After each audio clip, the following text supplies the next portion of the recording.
একটা জিনিস যেটা বলেছিলাম যে "গেও যোগী ভিক পায় না।"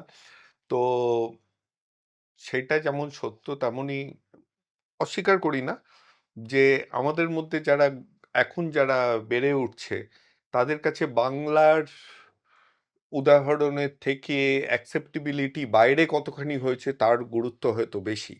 তো সেই গড়ে ওঠা বাচ্চাদেরকেই বলি, কর্ণাটকের সরকারি পাঠ্যক্রমেও বাবরকে নিয়ে একটা চ্যাপ্টার আছে, যে কর্ণাটকার কারিকুলাম অনেকগুলো ইউরোপিয়ান কান্ট্রির কারিকুলামে আছে, ইউএসএ তে আছে বাবর আলীর কথা। তো এইগুলো হয়তো তোমাদের উদ্বুদ্ধ করবে বাবর আলী সম্বন্ধে জানার ইচ্ছা।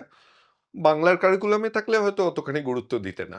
তো এইগুলো যখন আছে তাহলে একটু ওনাকে নিয়ে পড়াশোনা করো, ওনার সম্বন্ধে জানো।